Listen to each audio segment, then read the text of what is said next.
जो भी अकाउंट्स के रिकॉर्ड्स हैं उनको चेक करता है और वो बताता है कि आपका प्रॉफिट इतना नहीं इतना होना चाहिए।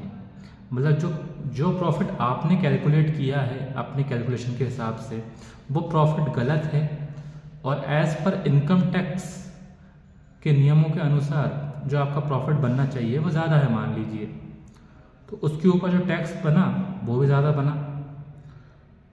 तो जो नेट अमाउंट का डिफरेंस आया आपके प्रॉफिट और as per income tax assessment, तो वो जो नेट अमाउंट का डिफरेंस आया वो आपके लिए एक तरह की टैक्स की लाइबिलिटी बन जाएगी। उतना टैक्स आपको और पे करना पड़ेगा इनकम टैक्स डिपार्टमेंट को। उस अमाउंट को ही हम यहाँ क्या बोल रहे हैं, डेफर्ड टैक्स लाइबिलिटी। ठीक इसका उल्टा भी हो सकता है। अगर मान लीजिए आपका टैक्स आपने ज़्यादा पे कर दिया है लेकिन इनकम टैक्स डिपार्टमेंट के अकॉर्डिंग आपका टैक्स कम बनना चाहिए, आपकी इनकम कम होनी चाहिए, तो उसके ऊपर कुछ अमाउंट जो आपने एक्स्ट्रा पे कर दिया, ज़्यादा पे कर दिया, तो उतना जो डिफरेंस अमाउंट होगा वो अमाउंट आपको वापस मिल जाएगा, तो वो रिफ़ंड हो जाएगा।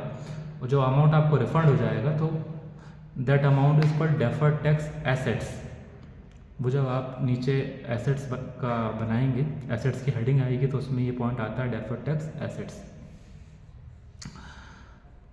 फिर इसी में नीचे लिखा हुआ है सी पॉइंट पे अदर लॉन्ग टर्म लाइबिलिटीज़। ऐसी और भी लॉन्ग टर्म लाइबिलिटीज़ हो सकती हैं आपकी, जैसे डिबेंचर है ना, डिबेंचर है, बैंक का लोन है, वो सब यहाँ पे आ जाता है।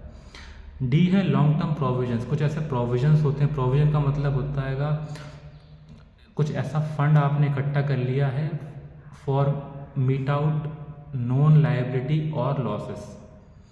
ऐसी लायबिलिटी या लॉस जिसके बारे में आपको पता है भविष्य में घटित होगी ही होगी, जिसके पेमेंट आपको करनी पड़ेगी, ऐसी कोई लायबिलिटी फ्यूचर में अराइज होगी जिसके बारे में आपको पहले से नॉलेज है, आपको पता है कि यह होता ही है। उसके लिए आपने क्या करा, आपने प्रॉफिट से कुछ पैसा बचा के सेव किया फॉर मीटिंग दीज लायबिलिटीज़, उसको हम क्या बोलते हैं, प्रोविजन। और अननोन लायबिलिटी अगर है जिसके बारे में आपको नहीं पता तो उसको आप रिजर्व्स कहते हैं। उसके बाद लिखा हुआ है करंट लायबिलिटी। करंट लायबिलिटी मतलब क्या, करंट लायबिलिटी वो लायबिलिटी होती है जिसका पीरियड 1 साल से कम होता है, मतलब 1 साल के भीतर ही आपको इस लायबिलिटी को पे ऑफ करना होता है।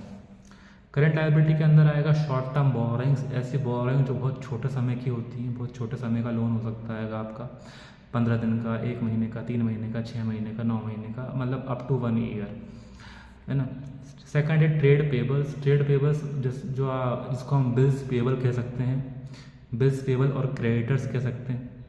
ठीक है, बिल्स पेबल क्या होते हैं कि मतलब कि मान लीजिए आपने कोई गुड्स सोल्ड किया होता